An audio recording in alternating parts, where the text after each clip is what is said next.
오늘 같이 나누실 말씀은 구약성경 사무엘상 8장 10절부터 22절 말씀까지입니다. 사무엘상 8장 10절부터 22절 말씀까지입니다. 우리 같이 한 목소리 읽겠습니다. 시작. 사무엘이 왕을 요구하는 백성에게 여호와의 모든 말씀을 말하여 이르되 너희를 다스릴 왕의 제도는 이러하니라.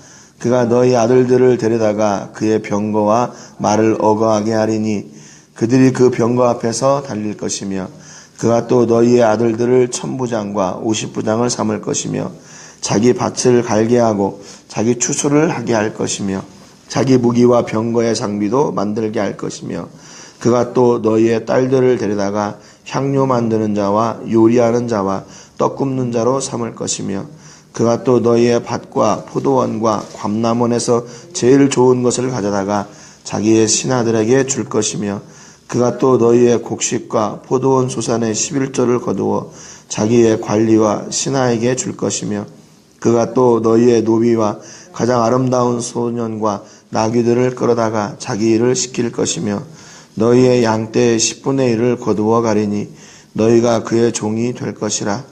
그날에 너희는 너희가 택한 왕으로 말미암아 부르짖되 그날에 여호와께서 너희에게 응답하지 아니하리라 하니 백성이 사무엘의 말 듣기를 거절하여 이르되 아니로소이다. 우리도 우리 왕이 있어야 하리니 우리도 다른 나라들 같이 되어 우리의 왕이 우리를 다스리며 우리 앞에 나가서 우리의 싸움을 싸워야 할 것이니이다 하는지라. 사무엘이 백성의 말을 다 듣고 여호와께 아뢰매 여호와께서 사무엘에게 이르시되 그들의 말을 들어 왕을 세우라 하시니 사무엘이 이스라엘 사람들에게 이르되 너희는 각기 성읍으로 돌아가라 하니라. 아멘.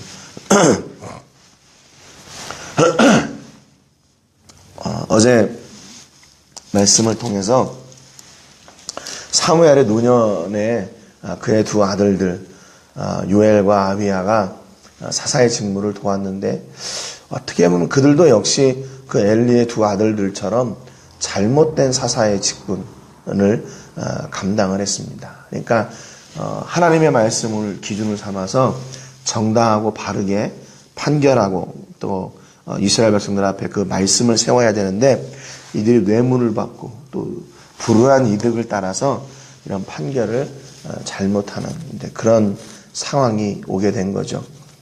이것을 보고 이스라엘의 장로들이 사무엘을 찾아가서 우리에게 왕을 세워달라고 합니다.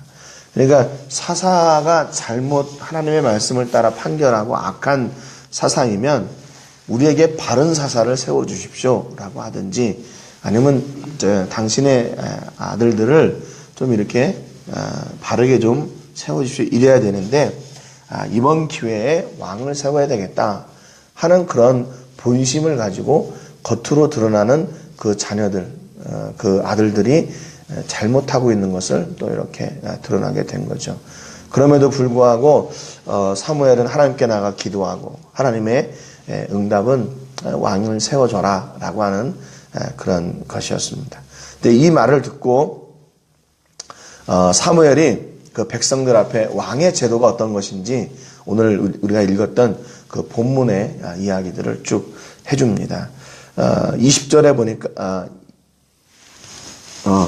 11절에 보니까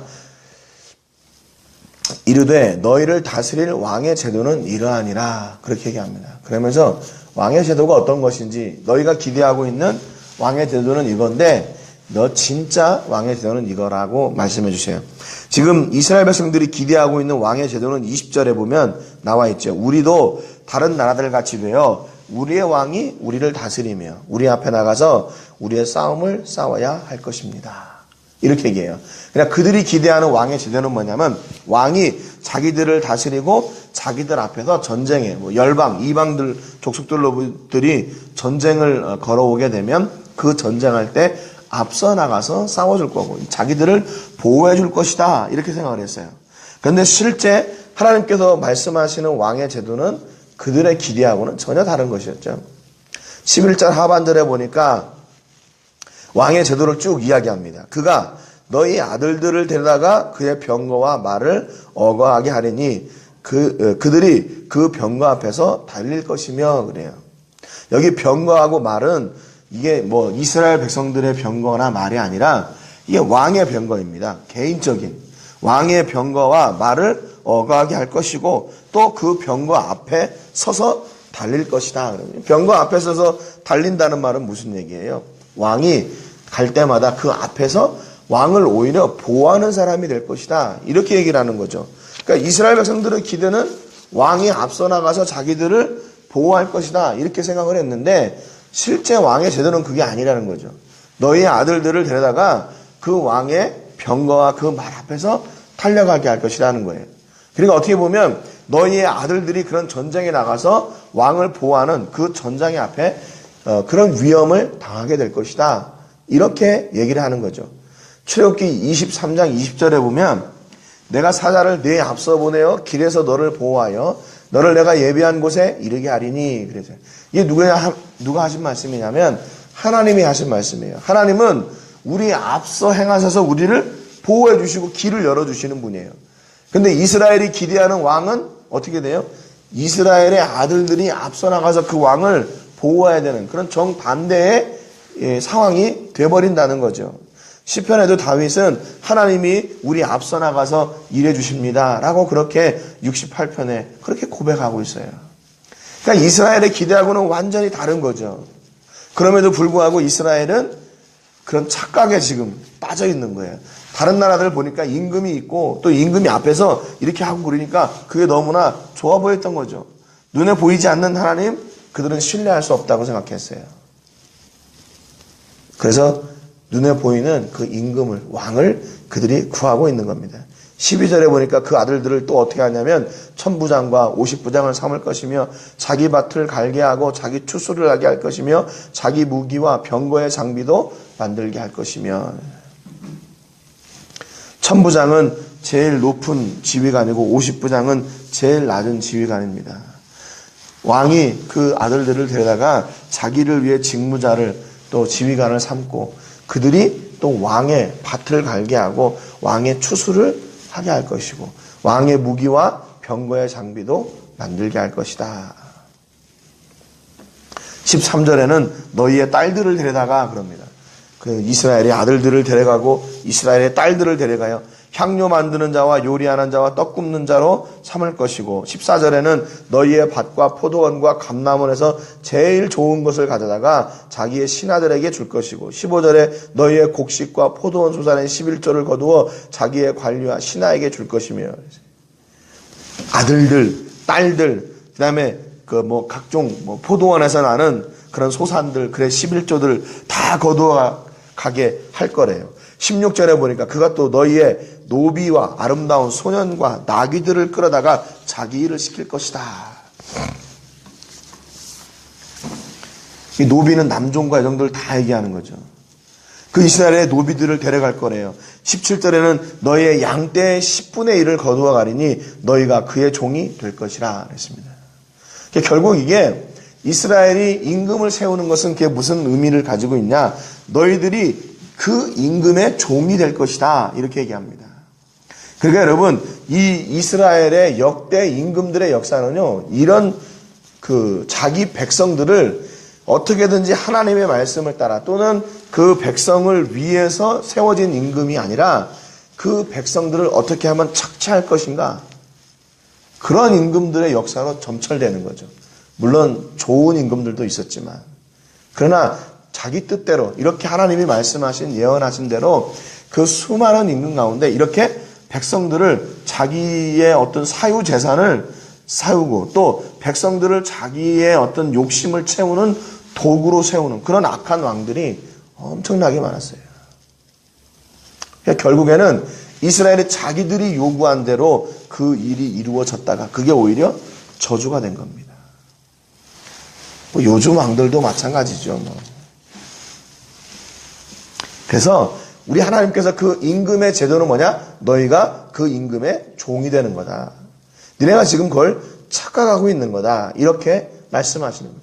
너희의 아들들, 딸들, 너희의 소산들, 너희의 가축들, 너희의 노비들 모든 것을 다 가져다가 왕이 그렇게 개인적으로 쓸 것이다. 이렇게 얘기하는 겁니다. 그리고 그것만이 아니죠.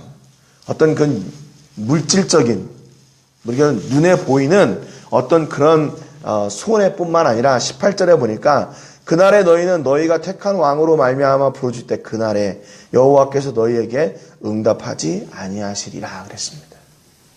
그러니까 물질의 손해뿐만 아니라 영적인 손해가 온대요. 그 영적인 손해가 뭐냐? 하나님께서 이스라엘에게 응답하지 않으시는 거예요. 여러분, 이것보다 더 큰 손해가 어디 있습니까? 우리가 하나님 앞에 기도하고 부르짖을 때 하나님이 응답하지 않으셔요. 이거보다 더 큰 손해가 어디 있어요? 그럼에도 불구하고 이스라엘 백성들이 뭐냐면 19절에 보니까 백성이 사무엘의 말 듣기를 거절하여 이르되 아닙니다. 우리도 왕이 있어야 하겠습니다. 20절에 우리도 다른 나라를 같이 되어 우리의 왕이 우리를 다스리며 우리 앞에 나가서 우리의 싸움을 싸워야 할 것입니다. 지금 백성들이요, 눈이 가리워졌어요. 눈이 가리워졌어요.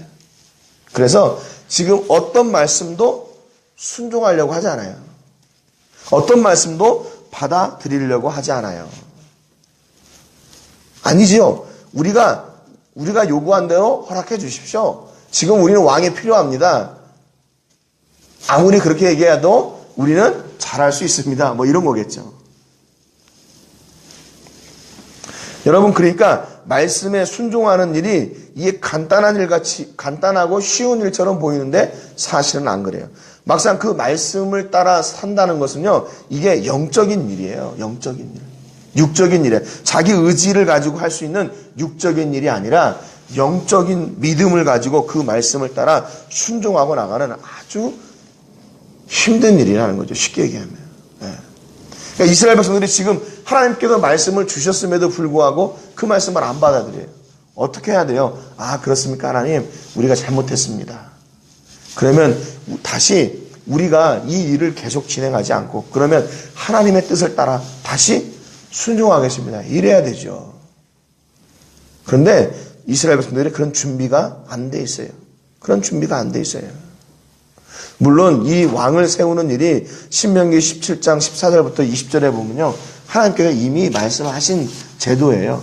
만약에 그 땅에 들어가서 너희들이 왕이 필요하면 이렇게 왕을 세워라 그랬습니다.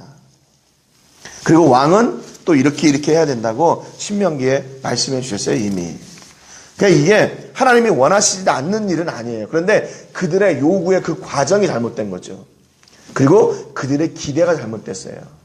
왕이 다스리고 왕을 따라 살고 왕이 자기들을 보호해 주는 줄 안다는 거죠. 그런데 아니죠. 임금이 세워졌어도 하나님이 다스리고 하나님이 세우시고 하나님이 이루어 가신다는 것을 백성들이 모르는 거죠. 착각하고 있는 거예요. 그러니까 왕을 세운다는 얘기는 무슨 얘기냐? 내가 믿음을 바꾼다는 얘기예요. 하나님으로부터 임금으로 바꾼다. 지금 이스라엘의 영적인 상황이 그렇습니다. 단순히 어떤 제도나 환경을 바꾸는 게 아니라 그들은 그 중심을 바꾸겠다는 말이에요. 그렇기 때문에 지금 이스라엘에게 필요한 것은 어떤 제도의 변화나 왕을 세우는 것이 필요한 것이 아니라 하나님께로 돌아가는 그 은혜, 그 믿음이 지금 필요한 거예요. 다시 하나님께로 돌아가고 다시 하나님의 말씀에 집중하는 시간과 영적인 귀환이 필요한 때 지금이에요. 근데 이스라엘 백성들이 그걸 모르고 있습니다. 여러분, 오늘 우리 식구들에게 이런 은혜가 있기를 바라요. 내가 어떤 환경이나 제도 이런 것이 바꿔지는 것이 아니라 내 안에 그 믿음의 결단, 그 믿음의 중심이 하나님, 또 하나님으로 회복되고 세워지는 그런 은혜가 있기를 주님의 이름으로 축복합니다. 이스라엘 백성들은 임금이 세워지면 자기들이 당하고 있는 모든 일들이 다 해결될 줄 알았어요.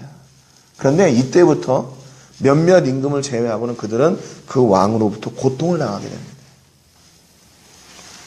이 나중에 기회가 되면 또 우리가 열왕기나 역대를 통해서 이런 하나님의 그런 역사하심을 또 다시 보게 될 텐데, 오늘 여러분이 삶 가운데 이런 하나님을 향한 그런 기대와 신앙을 이렇게 흔들리지 않는 은혜가 있기를 주님의 이름으로 축복합니다.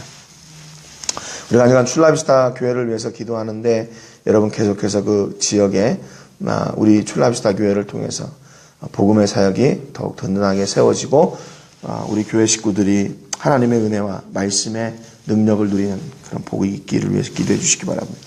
오늘은 우리 과달라라 교회를 위해서 기도해 주시기 바랍니다. 우리 교회가 이 지역에서 복음을 바르게 세우고 또 그 복음으로 바르게 세워지는 교회의 본이 되게 해주시고 주변에 믿지 않는 영혼들에게 복음 전하는 그 귀한 일을 언제나 최선을 다해 감당하는 교회가 될 수 있도록 위해서 기도해 주시고 오늘이 내 삶의 신앙 회복의 정점이 되기를 위해서 여러분 함께 기도해 주시기를 바랍니다. 제가 먼저 기도하고 함께 기도하겠습니다. 아버지 하나님 감사합니다. 오늘 이스라엘이 하나님께서 왕의 제도가 무엇인지를 알려주셨음에도 불구하고 그들은 마음을 이미 닫아버렸습니다. 그리고 그들은 끝까지 왕을 구합니다. 하나님, 지금 이스라엘에게 필요한 것은 어떤 제도의 변화나 왕이 세워지는 것이 아니라 먼저 그들이 하나님을 향한 믿음을 회복하고 그들의 신앙이 하나님께로 돌아가는 그런 시간이 필요하다는 것을 그들이 아직 모르고 있습니다. 하나님, 오늘 우리에게도 역시 마찬가지입니다. 우리의 환경이 변하거나 어떤 다른 것이 변해서 우리에게 소망이 있는 것이 아니라 우리 안에 하나님을 향한 믿음과 말씀을 향한 기대가 바르게 세워질 때, 그 말씀의 능력이 우리와 함께함을 기대할 때, 그때 우리에게 소망이 있음을 다시 한번 깨닫게 해주시고 지금 우리가 집중해야 될 일이 무엇인지를 또 깨닫고 하나님을 회복하고 우리의 믿음이 다시 세워지는 그 귀한 일에 최선을 다하는 하루가 될 수 있도록 주님 귀한 은혜를 내려주시옵소서. 함께 기도하는 제목들을 기억하시고 기도를 들으시고 응답하시는 하나님의 놀라운 역사가 우리 모든 식구들에게 임하게 하여 주옵소서. 감사드리며 예수님의 이름으로 기도합니다. 아멘. 기도하겠습니다.